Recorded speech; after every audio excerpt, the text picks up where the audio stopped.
everyone? All right, I think many of us have another appointment after this, so we're going to get right into it. First thing we're going to do today is we're going to have an update on the Beaufort Jasper Housing Trust. The funds out of that name, right, Victoria? Okay. And Victoria Smalls, who is the SoLoco appointee to the Trust Board, is going to give us an update. Good morning. Good morning. Good morning. Again, Victoria Smalls, Town of Bluffton. I am going to give you guys just a quick presentation of what we have been working on for the past couple of months. So our first and second quarter, January to present, general formation, our official launch was held in January. Board development and governance, we put a couple boards together, and I'll get those slides to you. Established 4 committees: governance, finance, project evaluation, funding, and development. Defining committee priorities and goal setting, adding outside members. And when we say outside members, each jurisdiction was asked to bring in members to each board that they thought would bring some good ideas, bring some new thoughts to the board in order to expand and get this thing rolling. So I'll give that to you once we get to that slide. Pipeline development, developer meetings that Brad had with a couple of developers that's already kind of on board and had some ideas of things that they wanted to do. And I'm not going to go through all of them. For our third and fourth quarter, July through December, we're going to start receiving full applications. Let me go back to the letter of intent. The letter of intent went out about a month ago to developers, to different jurisdictions. All of you should have seen that letter of intent that you would be able to give out to potential developers. If you have not seen that, contact myself or either your appointee to the board that you have. So that's a major part of this thing. When we jump in our third and fourth quarter, which is going to go through July to December, we will start receiving full applications, approve first projects of finance, define each government entity, affordable housing strategies and incentives, and different things like that. So I'm going to go through a kind of finance committee. Michelle Gaxon, she's appointee from Jasper. Develop and manage the housing trust fund budget in conjunction with the fund administrator, Community Works. Prepare and present ongoing organizational financial statements, conduct an annual audit, and present reports to the board and participating jurisdictions. Like I said, I'm not going to go through all, it's all here, and we'll also give it to you guys in that PowerPoint.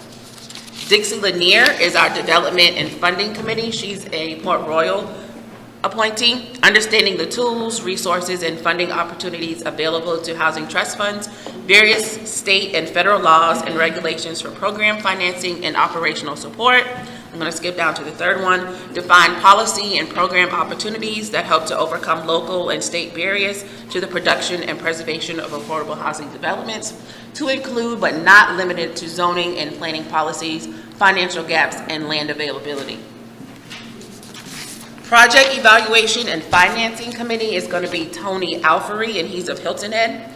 Committee established, updates, and applies agreed upon criteria for funding affordable housing projects, define deal and project financing opportunities, make recommendations for funding and full underwriting. I'm going to skip to the last one. Evaluate financing products and programs, consider initiative approaches, make adjustments as needed. And those are our committees. And like I said, we have reached out to different members of different communities to get them on board, whether they're just a regular member, not holding a title, just to get ideas for these different committees so we can get the ball rolling. Oh, go back one. So project evaluation, excuse me, a little nervous, I'm sorry. So general evaluation and threshold criteria for our developers. So a number of units at less than 60% AMI, composition of units AMI served. Just gonna kind of skip around. Project location and access to employment centers in the region of the area. And this general evaluation threshold criteria is for our developers. So this is what our developers need to have in mind when they come to the table, when they want to kind of give us an idea of what they're looking for. These are the criteria that we want them to have already in mind of what they're trying to bring to the table for us. Any questions on this slide? Any questions so far? No? A lot of good input. So pipeline discussions, Brad has sat with a number of different committees and number of different developers. So the pipeline discussions have 16 different projects, various stages of planning and development, almost all regions currently represented.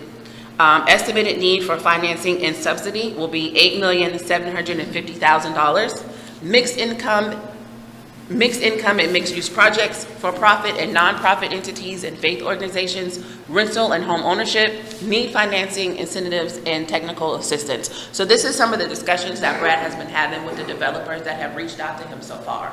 So this is what we have going on, and like again, I said, we're working, might not be all out in the public, you know, it's not really known yet, but that letter of intent, if you guys help us get that out to who we're trying to get on board, we can get some things done. Might not be today, might be tomorrow, but if we can go ahead and get it in the making, we'll know that we do have some promising things that's, you know, in the lineup. So, kind of go over the update that we got from Senator Davis yesterday. I attended that over in Hilton Head. It was well attended. Everything that we have here is what he's working to push for us. $3 million for the Beaufort Jasper Housing Trust Fund, $2 million will go to Habitat for Humanity. And if passed, as you can see, it's been introduced, it's in committee, and if passed, it should be well and established by July. So we're pushing our local representatives to get this out for us, try and get it passed. So if you have contact information for any of these representatives, we are asking you to please reach out to them so they can get on board. These dollar amounts can drop and we can move forward to what we're all trying to do across the region. So that's that with the update on the S-284 and the Housing Trust Fund budget request. And that is, the dollar amounts listed there is what we are trying to get from Columbia. Any questions? Alrighty. So that's it. That's what we've been working on. We've been working pretty hard. Please make sure you go to the Community Works website. Also, if your jurisdiction has not put this information on their website or does not have a Community Works Beaufort Jasper Housing Trust Fund on their page, please get with myself or Carrie, because we're working to make sure that we're getting that across the board so it won't be so much different information. We all want to kind of have the same webpage so everybody knows what's going on with this fund. And to have some additional information that we learned yesterday, Florida legislation just passed a major housing bill, Law SB 102, the Live Local Act, marks an historic investment in affordable housing through tax breaks, incentives for development, and that's up to $811 million in funding. So we just want to kind of piggyback, you know, we all get ideas from different states, different jurisdictions, so we just want to try and piggyback that to get some additional money here in the state of South Carolina. So that's it. If you guys have any questions, please let me know. Mayors?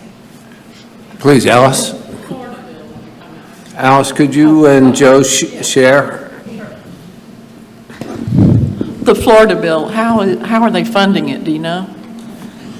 I cannot say. I am going to pass the torch to Tammy. She's my backer, so I'll give her that. You want me on the mic right here? Please. Well, that's very powerful. Councilman. So that Florida bill was general fund money. They do have two programs in Florida. One is called SAIL, and it supports, it's an apartment initiative program, and they actually help use those funds to fill the gaps in rental developments for like tax credit deals. And so they put in additional general fund money. This is currently a one-time allocation of about $250,000 into that program, and they also have a program called CHIP, and it's the State Housing Initiative Program.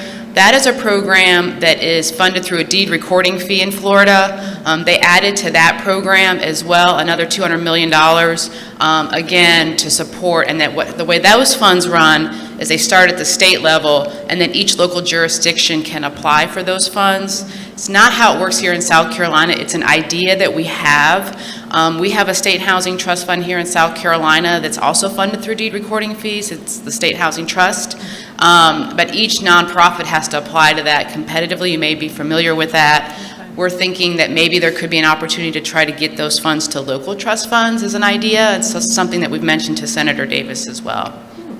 And then the other thing, and I'm happy to send a summary to Mayor Williams that we broke down in Florida, because there's also a lot of tax incentives within that bill, like you can get tax rebates on construction materials if you're building affordable housing. You can get property tax abatement. So there's certain other pieces in there that made it the $811 million. It wasn't just cash. So Thank you. Any other questions? Mayor Murray? All right, well, Victoria, thank you for a great presentation this morning, and high five to the board and the staff for the progress that you've been making. On the policy committee that Dixie Lanier is chairing, I really appreciated seeing that third bullet point that you called out, defining policy and program opportunities to overcome local and state barriers. Any thoughts to how, once you've sort of captured those local barriers, a process by which you would communicate those back to local jurisdictions, and maybe would suggest that this body is the appropriate jurisdiction to bring those back, so that then we can take them to our individual jurisdictions and try to work through some of those barriers? Because I maintain that we've got a responsibility too to try to clear some of those regulatory hurdles and make inducements where we can for affordable workforce housing to make this money go even further than it is. So once we haven't, the committees haven't met yet, so this is just a guideline of what we're going to be working on. So there will be a pipeline to get it where it needs to be once we meet, and it'll probably be me bringing it back. I am a part of, so I'm not on this, but everything will report back to me, and then I'll bring it back to you guys. My second question is, I've in passing talked to three affordable housing developers, primarily tax credit developers, and they've each expressed some concern about the conditions as they stand may not be as valuable as they would have liked them to be, to the point where they might even not apply. And so sort of asking for advice. I've encouraged them to capture those concerns on paper and an email and send them to board leadership, send them to Wendy and to staff leadership. Is that the appropriate? And I can share too. Yeah, that's a great point. So again, part of our job as the fund administrator through Community Works was to revolve the funds as much as possible, right? So the initial program was agreed that we would do a loan type financing application. We are taking those into consideration. We've had, of those 16 developer meetings, I think I've been in all of them, to take into consideration, like, could we do interest rate reductions? Could we do some subsidies, some loans? I think that's a broader discussion, to your point, for the board. So we have asked folks to, one, apply for what they think that they really need, so we really understand what the pipeline looks like. I mean, a lot of people are looking for $2.5 million, $1.5 million. That would take the whole fund, right? Okay. So which is why leveraging Community Works capital. So maybe there's an innovative way we could reduce some things. So we are looking at that, and so what we've encouraged developers to do is apply for what you think you need, share with us those concerns. To your point, jot those down, because if we need to think about a different type of product, a different type of program, we need to understand what those demands are. So Okay. we have encouraged that as well. Cool. So thank you for doing Yep, that. thank you. Victoria, last night Senator Davis also talked about S-284, which has passed the Senate and is in committee today, I believe, in the House. Okay, so, and that profile is for the budget request, or is that the profile for ST-284? This is for the actual bill. For the actual bill, that will, So okay. it's in committee, it'll go to Ways and Means, right there. If it passes, then it would go to the governor. So it will go to Okay. the House, obviously, the full House. So what Senator Davis asked everyone last night was to, if you have not done already, and you support S-284, to please contact your legislative representatives and encourage them to sign on to it.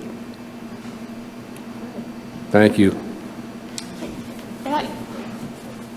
That would be a good slide to keep, just to know who the Yes, people we're are. going to send it out to other jurisdictions, so you can put it on your Bureau Good. Jasper Housing Trust Fund page. Good.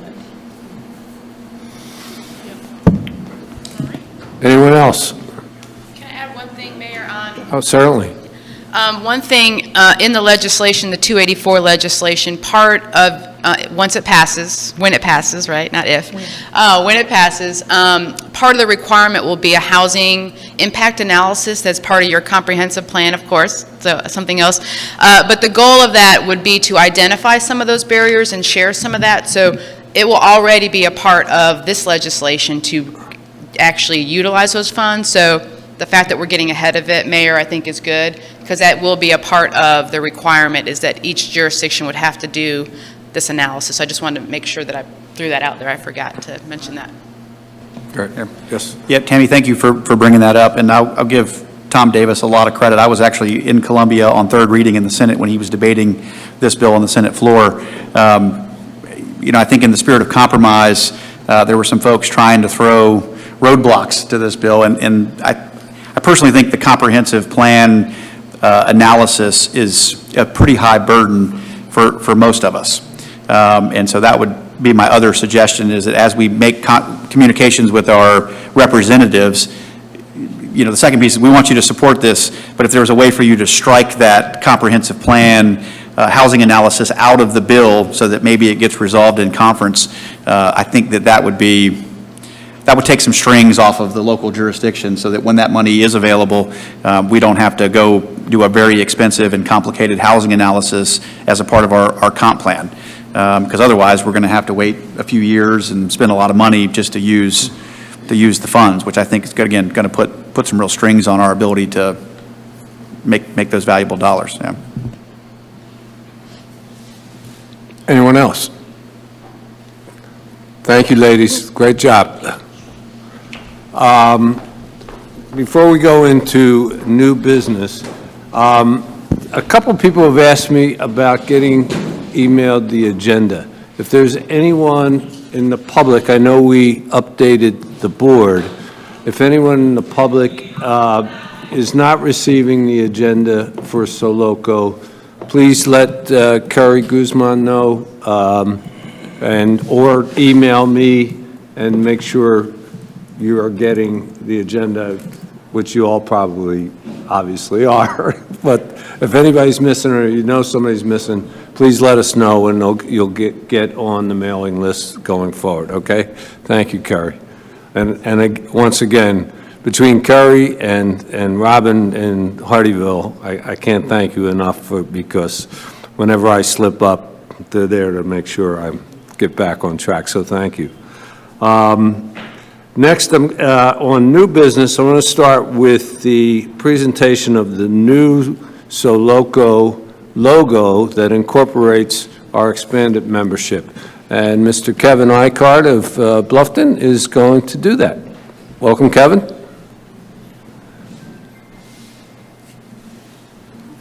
Great, thank you, Mayor. With the addition of the newest members to the Soloco board, we felt that as we started getting everyone's logos up here, we're starting to get really confusing. We've got some that are a little blurry, some that are clear, so some that are difficult to read, and felt that we needed to come up with a true Soloco logo. Let's see.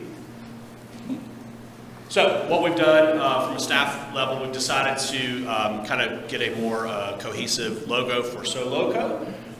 So we've listed both counties and the municipalities. Felt that this was just a cleaner design, so that way everyone is equal on this. We're not focusing more on the individual seals, but a true group. So we have our own logo with this. So moving forward, this in essence what the future agendas will look like. And just wanted to get it to the board. Mayor Williams, as well as Mayor Solka, have already looked over this. I believe most of you kind of seen this as well, but this was just kind of the official presentation of the new logo moving forward. Happy to answer any questions. Looks good. Okay, so first thing we'll do is any questions from anyone, and then we'll take a vote from the board to adopt or not adopt this. Any questions, comments, suggestions? I think it's very clean. It's, it's alphabetical, so nobody's, everybody's given equal billing. So if there are no questions, I'd like a motion to adopt this logo. I move we adopt the Soloco logo as seen on the agenda, the future agenda. We have a motion and we have a second. All in favor, please say aye. Aye. Great. Okay. Thank you very much. Kevin and your staff in Bluffton, thank you once again for a great Absolutely. job. And we'll make sure to send that out to everyone. Thank you.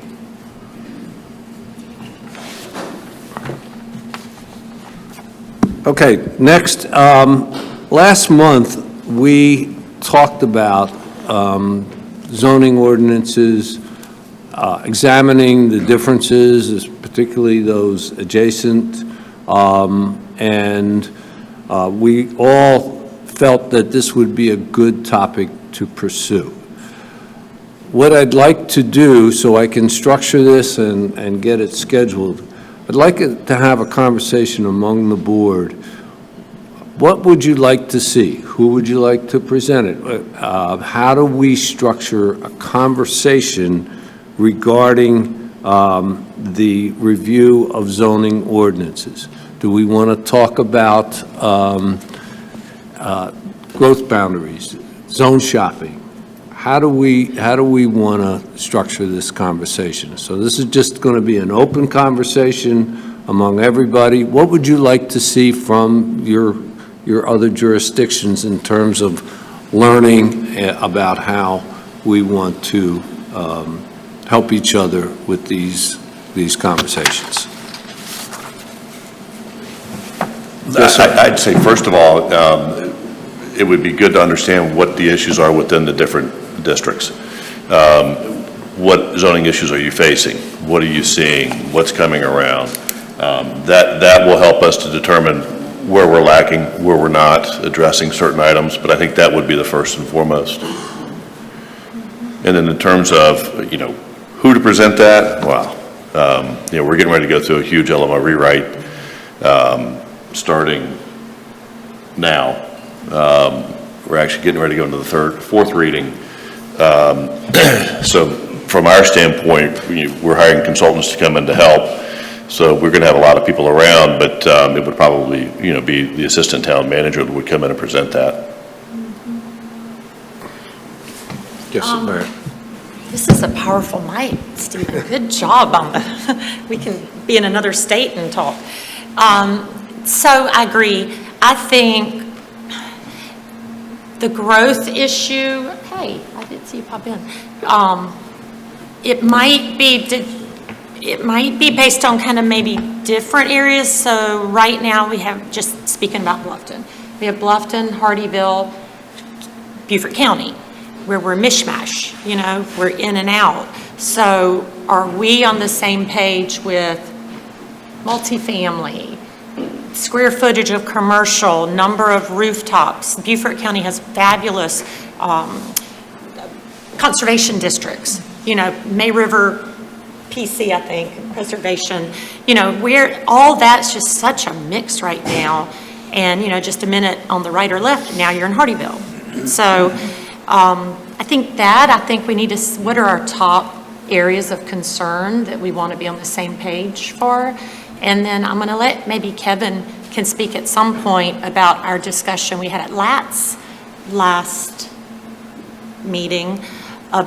Jared had a fabulous thought, these developers are getting traffic studies, I kind of tease from their brother next door. Why aren't we requiring them to use what y'all have and do an overall picture, a bigger picture of real traffic? So those are kind of my thoughts. And again, I don't know who, maybe it's planning that compares with the map somehow and figure it out amongst the whole region. Does everyone have growth, a growth boundaries that you've adopted or not? I think you have to for the comp plan, don't you? Is it a requirement? All the comp plans. Okay, so perhaps as a suggestion, maybe we could review everyone's growth boundaries. Obviously, Hilton Head has its boundaries by water, but the other jurisdictions may have, it might be interesting to see everybody's. Is that something that the board would like to see or not? I'm sure we can, if you would like, we can get staff to get everybody to send them to one location and we can share that out before next meeting. I think the next meeting will be Robin that will be putting everything together for the packet. Would it be better to because we'll be in Hardyville next time, right? Yeah, this is probably for June. Next meeting, the towns of Yemassee, Beaufort, and Port Royal will do their CIP presentations. Okay. So we've heard from everybody else. So May will be devoted to that. So this is for June's agenda. Well, I was going to say, if everybody wants to take their growth boundary that they've adopted from the most recent comp plan or whatever most recent that they've adopted, and they can get it to Carrie or Carrie and Robin, since that'll be the meeting here, we can include that with the packet as part of a presentation, just have that for everybody to at least see. And then I was going to follow up on what Mayor Solka said, just some of the conversation that Eric and I have had has been, as we're looking for the next thing to work on, like we did for stormwater, is talking about traffic impact.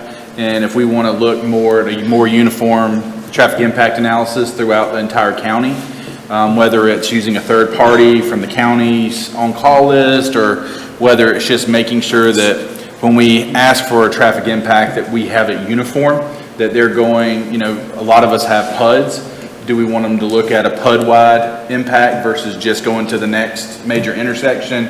So the last person's not getting stuck with the bill, and kind of looking at some guidelines that may be more consistent across the counties, like we have with our stormwater ordinance, to make sure that we're kind of adopting uniform. So again, like the mayor was saying, if you go down 278 or up 170, you go from Jasper County to Beaufort County, it's not, we only care up to the stop sign, we care for 3 miles, and then we're not being uniform throughout. So it's just looking at something that may be more of a policy that we can all adopt uniformly throughout both the counties.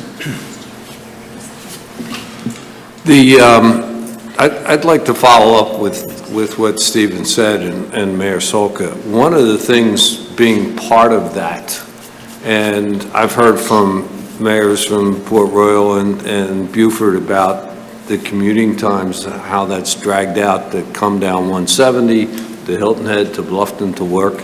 And it's been a struggle for our council because we're involved in a lot of these new developments. And we struggle with, well, what can we deny or not deny based on the impact of the traffic? Especially when you have DOT and their traffic consultants all saying it's safe. But we as people who use those roads every day know very well that it's not. So we've been faced with, well, what do? Do we have a right to deny? Do we have a right to ask for $40 million to fix the road? What do we do when we have development that's going to impact traffic, and how do we deal with these questions? Does that make any sense to everyone? Yeah, and it goes specifically, like, just where we met, what was it, about 6 or 9 months ago on the car track? Car track, yes. Where it butts up right against the town, and when you're looking at that, what happens there is going to bleed right over into the town of Bluffton. And, again, how do we work together to make sure that when you're considering that we're doing the same thing for you when we're right up against your boundaries, and that we're working concurrently? So, would Jared Freilich be a good person to talk about that? Mm-hmm. Yeah. I'll let Glenn go first, and then I'll make a comment. I just wanted to follow up on the general subject of zoning ordinances. 3 years ago, maybe 4 years ago, the town retained a nationally recognized consultant to come in and tell us how to solve the problem with workforce housing. She came back 3 or 4 months later and said, "You have a problem." True. But then I'm telling you the truth. And then she came back, and the primary thing that she recommended was bonus density. We adopted bonus density as part of our zoning ordinance, which we call the LMO, and we got absolutely no takers. Bonus density doesn't work, or at least it didn't work for us. And so I think learning from other communities' experience hopefully can help get this better for all of us. Absolutely. Yes. Yeah, so in June, we want to do this, and I think this is beyond the words zoning ordinances. That's just one piece to the puzzle. I think the meeting in June is going to set our direction that we want to take as a group to commonly come together to solve the issues that we have individually. They may be zoning, they may be growth boundaries, they may be access management plans, they may be you don't have the time or the wherewithal to have something that we have that we can already share, so you don't have to reinvent the wheel. So I think that should be our focus in June, is what data do we need? What information do we want? How do we begin to put it together so that now this is the next best thing for us to do? Yeah, I would agree with that. I really like the idea of the comprehensive TIA database, and I was really encouraged by the last discussion, and the DOT is putting some energy behind that. So the more we can work together to plan transportation, I think the better off we'll be. But I think to dovetail on Mayor Perry, and I think, Glenn, you sort of touched on it, similar to how we're doing the CIP presentations, it was informative for me to see what all the other jurisdictions are doing, how you sort of aligned your priorities, the opportunity to ask questions about funding and how you're bringing your CIP programs forward. Because frankly, the city, we're struggling a bit to organize our CIP program, but with our new city manager, I'm convinced we're going to get back on track. But to that point around growth management, the city went all in on form-based codes in 2018. And we've started a code review process. We're dedicating one meeting every month to go through and refine those codes.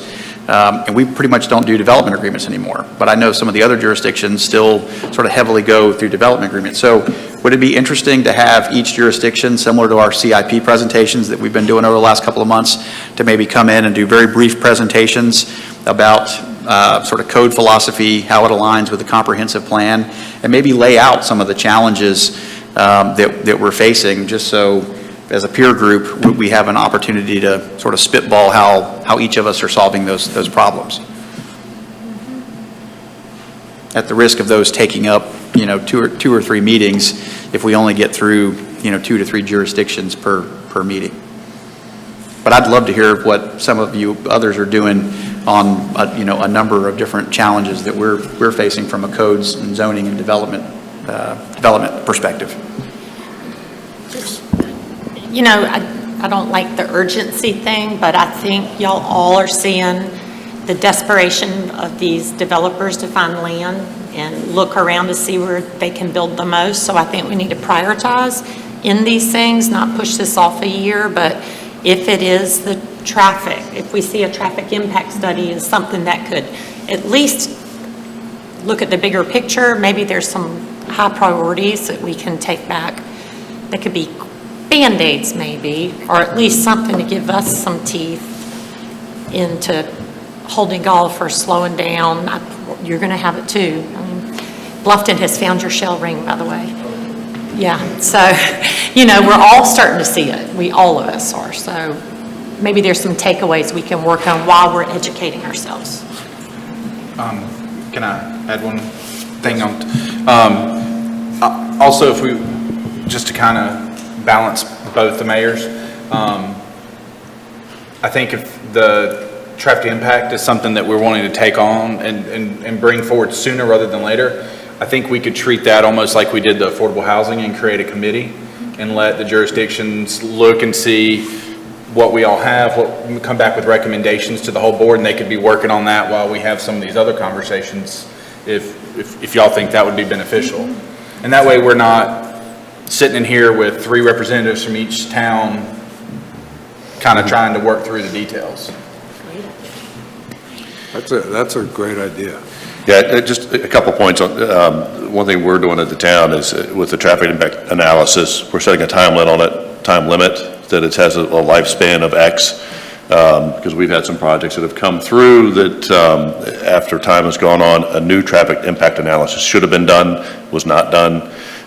So I would warn, that as you go through that and look at that, make sure you've got an expiration date to that. I'm really concerned about, when we talk about boundaries, especially with the outliers off of Hilton Head, and what the other communities are looking to do in expanding boundaries, because that has a direct effect back onto the island. And it's really important that we have an understanding as to the thought process for each municipality and their growth patterns, because that directly affects not only our employee base, but everything else to Hilton Head. So I like where this is going, to have a clear understanding between everybody, because it is urgent. It is very urgent. With the 9,000 homes you've got currently planned, permitted out in Hardeeville, plus the others that are coming, we need to know about that, because how do we address it? How does it affect our parking? How does it affect our traffic? How does it affect everything our daily lives? So not only does it affect us, but it does affect the outlying communities as well. And I think one topic of conversation that needs to be had between all the municipalities is that, where do we want to go as a group? What are we looking to be in the Lowcountry? And especially as the towns grow and mitigate out, what is it that this Lowcountry feel is, and what are we trying to protect? With the 1% green tax that's out there to take density off the table, that needs to be a part of the conversation. If municipalities are looking to expand boundaries, for what purpose? Is it to protect land that's outside, to keep it green, to keep it safe, to reduce that overall overdevelopment, to reduce the traffic impact? So I think those conversations are pertinent as to what we're looking to accomplish.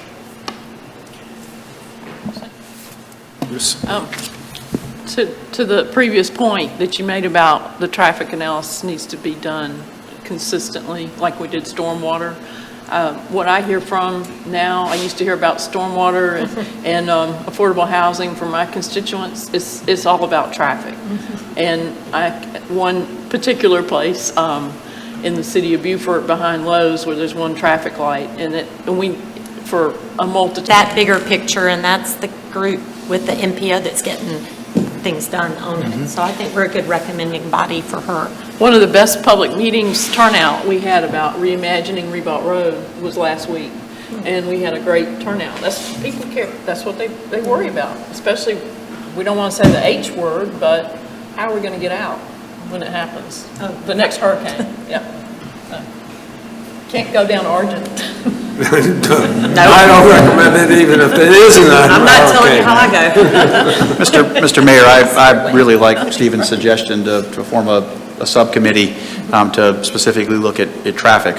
I think that makes a whole lot of sense, because it's a pretty complicated issue, and I'm sure that group could get together and come back with a sound recommendation. Also working with DOT, because I think they offer some promise in the database that they're trying to structure. How much resources they're going to put that and what the timing is, I think, is probably a question mark given the size of their bureaucracy. The other thing I'll add is where it merges with the zoning sort of topic is, I've said it before, I don't think we can road and bridge our way out of the development mess that's going to face us. I mean, roads and bridges and transportation infrastructure is absolutely a part, right? And I think we've got a responsibility to do that. And I think thanks to the county's leadership and Jared with the last committee and what we're talking about over the next year is real progress. But where it comes to zoning and design standards, we've also in the city, we're trying to make development decisions through the lens of how do we reduce car trips over time, and that's a more mixed use, more compact, more walkable, better access. I mean, again, thanks to the county for the the trail plan, and then for the municipalities, how do we make those connections so that we've got a more robust cycling and pedestrian and trails. So it's more comprehensive than just roads and bridges and expanding capacity. I think we've got to take a more holistic approach. I don't know how we do that as a regional group. Maybe the subcommittee sort of touches into that. But I do think the zoning, design standards, and transportation all sort of work together to make sure that we maintain the quality of life. So if to follow up on Stephen's suggestion, what we've done with subcommittees in the past is get a volunteer, sometimes kicking and screaming, from each jurisdiction, and assign a head of the committee to move it forward. I think we already have a volunteer to be a head for Ms. Howard. That's not volunteer, but. I don't know. So, I heard it. I heard it. This is being recorded too, right? Okay, so we can go back to the videotape. I think each jurisdiction should analyze or go find a volunteer to serve with Ms. Howard and get this subcommittee going. And as a suggestion, you could define it the way you want. How should we do traffic analysis? You brought up lights. We're struggling with it every time. Everybody says, well, I'll put a light there. Well, we'll have a light every 10 feet, and I'm not sure that's the solution. And maybe it is, I don't know. So you could take the subcommittee in many different directions and be inclusive of a lot of things. Does that make sense? Yes. But it's Okay. more than traffic zoning, if we're putting this whole Right. thing together, right? Yes. Would you like those for the May meeting so we can establish the board at the May meeting, or? Why don't that's a good suggestion also. So why doesn't everybody bring back for May their nominee to be part of this committee?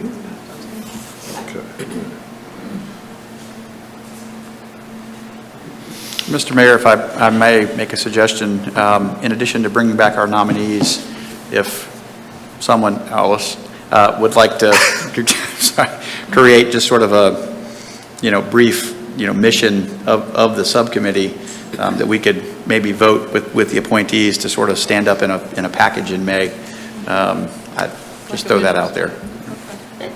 I like that, but when we did the one on the stormwater, that group, because it was staff usually, because they're the people that live and breathe it, kind of created that rather than us as elected officials. I like the idea, but I think let's get them and let them consider it to bring it to us. It's just a thought. I think you make a good point. We've always had staff do it because the elected officials get, pulled in many directions, and the staff, if you put an elected official, I usually have to go back and ask Matt what the information is. So that's a good idea. And we suggest staff. Matt was so good at it before. He worked his arm off, it looks like. Looks like he.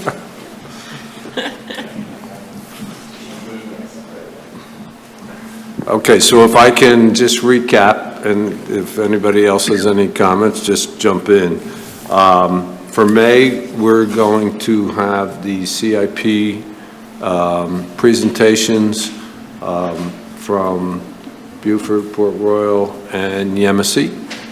And as always, I will reach out to Brad and Victoria to see if they need time to give us any further update from the trust. And at May also, we will, everyone will bring their nominees to be part of this subcommittee.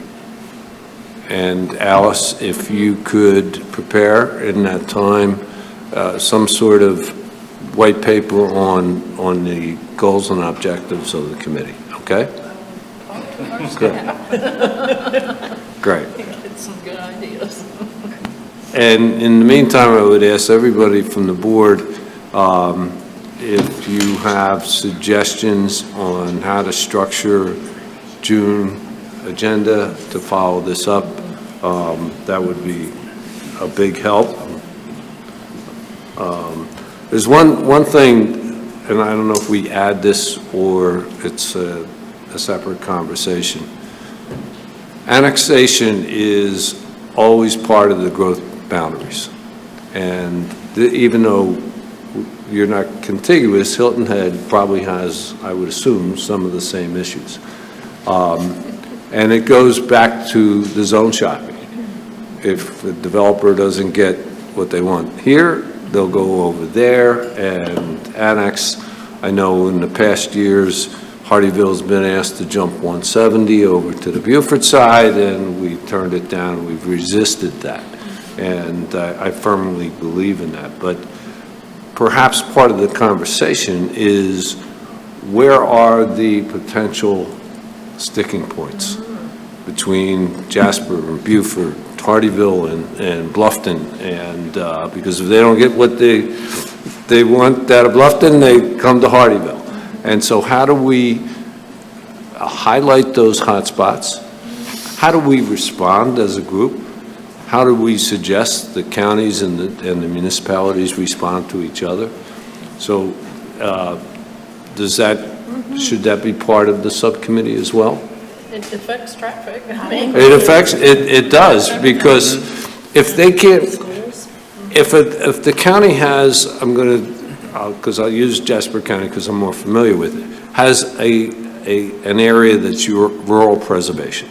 Now a developer comes in, they want to put apartments and make that residential. Well, if the city turns it down, now the county has a choice to either change the zoning and allow it, even though the city turned it down. And how should we respond to that? Should there be a local statement? Should we have some agreement as a group?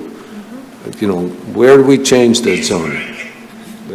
They're just general thoughts, that I think as a group, if we had as a group an agreement, then it would help each jurisdiction when these things come out before us.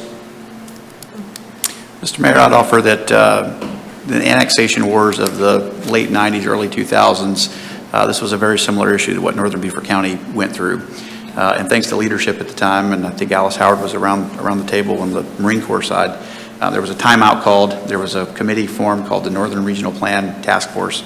And out of that came the Northern Regional Plan, which in our region settled many of these issues in terms of clearly defined growth boundaries, the responsibilities of each of the jurisdictions when it comes to annexations, how we might align our environmental standards. So I say all that to encourage folks to take a look at the Northern Regional Plan. It's available on the county's website.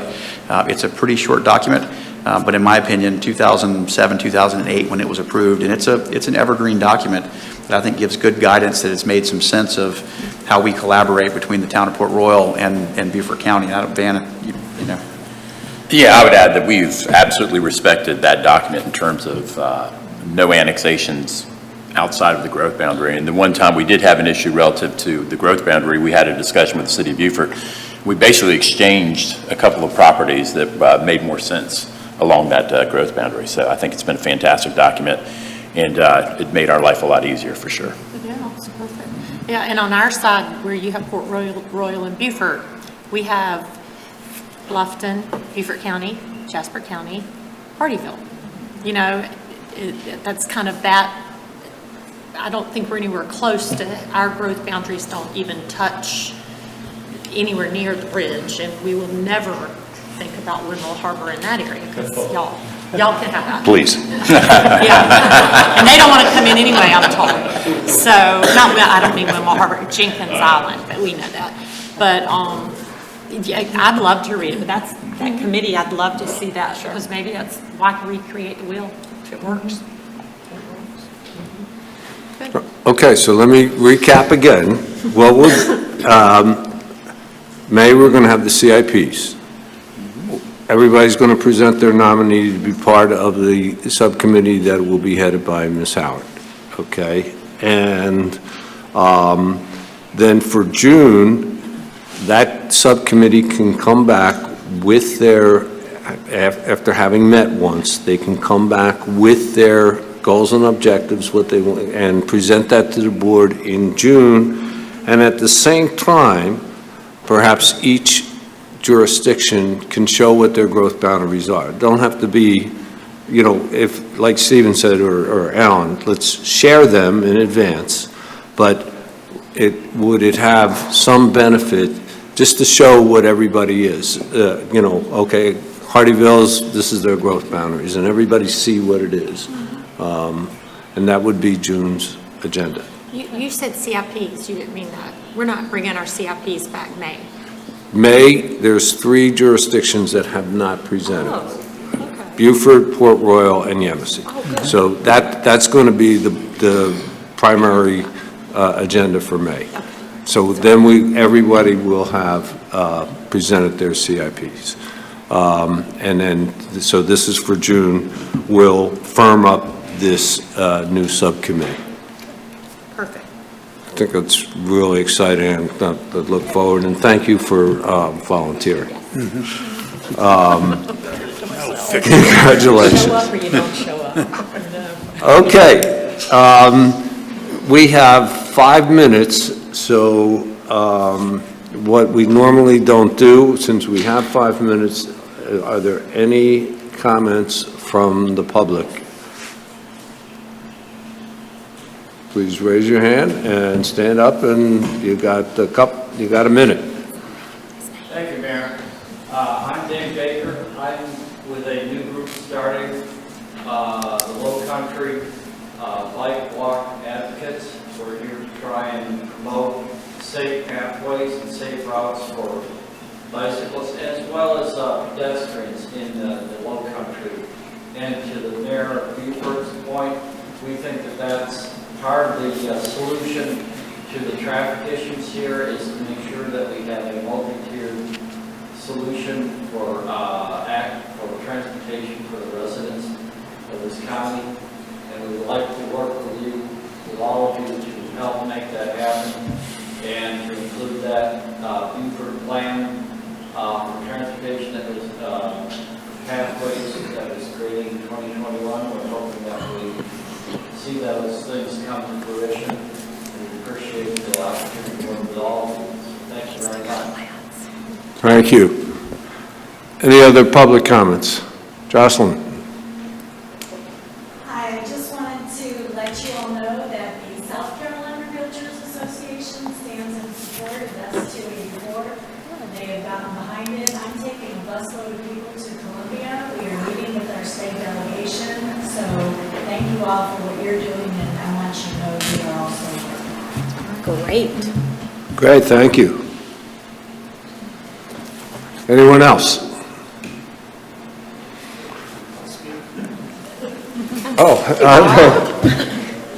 I just wanted to commend SoLoco for taking up this issue of land use and growth boundaries.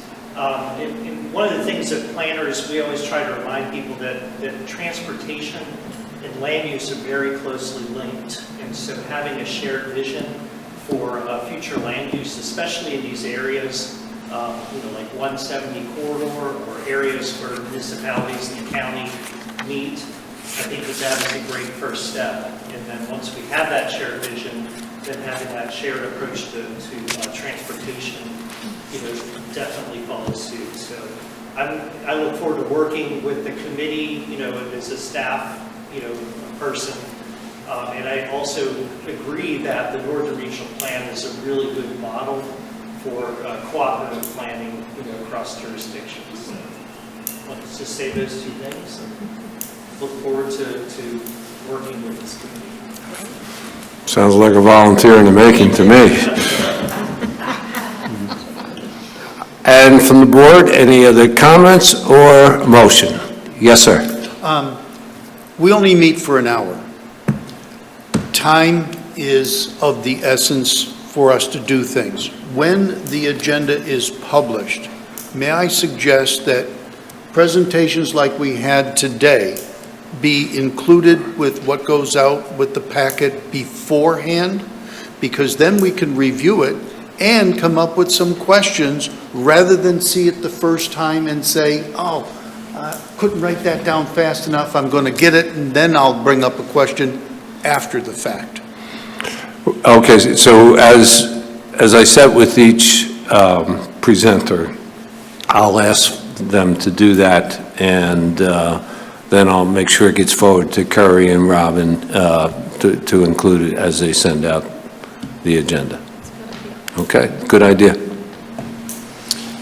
One last sort of suggestion is I understand that there's a a conversation going about a referendum or a combination of referendums. I understand staffs have been briefed, but to my knowledge, elected officials have not been briefed or a part of the conversation about what's going forward. And so I don't know if this group is an opportunity, since we have staff and electeds at the table, to have that conversation about what a referendum would look like and what we would support as a region. I would suggest that we may be premature in that, and again, I don't know what the board, but until any referendums become firmer, then perhaps we should delay that conversation until because it has to come from the counties. And so when the county's ready, then perhaps we can add that as a subject and weigh in at that time. Does that make sense to everybody? Yeah, and to your point, Mayor, we are in the process of formulating that right now so that we can go logically to all of the municipalities and say, would you support this? And list what we perceive the path forward is. And Mayor Murray, I would just, and I know we're getting close on time, when the managers received our update, it was the same one that Jared presented to county council at their retreat. When I sent the information out to council, I just sent them a link to, it was like their afternoon of their first day or something, and there's about an hour presentation that Jared makes. We got the exact same thing, and that would be beneficial. It may be good just to go and look at that. And it was really more of just, hey, here's what they're thinking, because our conversation we had amongst managers were the county needs to decide exactly what referendums are going to go for, and then come back and present that to the elected officials for support moving forward, because the conversation we had, they haven't made that decision. It was just, here are the options that are out there, and here's what could potentially be done. Okay. No, sounds good. And I think, I guess the history I've seen is the more inclusive we are, and including the municipalities and the community members. Like, I really thought the task force that we stood up for the capital project, with each of us having an appointee, we had citizen leadership brought forward, I thought, a really good sort of long-term, 2, 3, 4 decade transportation plan. And so just encouraging that we have dialogue with all the parties as much as possible. We have 3 things that we have to do. Number 1, council will have to pass a resolution that says we want a referendum. Number 2, we have to decide what that referendum shall look like. And number 3, we are going to have an advisory committee or committees that we have to establish. Once we do that, then we can go to every municipality and say, this is the process we want to go through. And every time Jared has presented, we have learned something new to tweak that presentation to make it more inclusive of what we want to do, what we should do, and how we can do it. So I'm not telling any secrets. We have a draft of the resolution. We picked it apart yesterday and said, I think we should use this language going forward. And so you'll probably see council take that up at its May committee meeting, where it then makes a recommendation to county council to move forward. Then we have the process, because November of 2024 isn't that far away. And we have to get advocates to begin telling everyone why they should do A, B, C, whatever. So I'll follow up with this. I'll make a note to put this on to get an update to this situation at the June meeting, okay? Okay. All right. Mayor, I move we adjourn. We have a motion, we have a second. Any further comments? They're not accepted. All in favor, please say aye. Right. That's my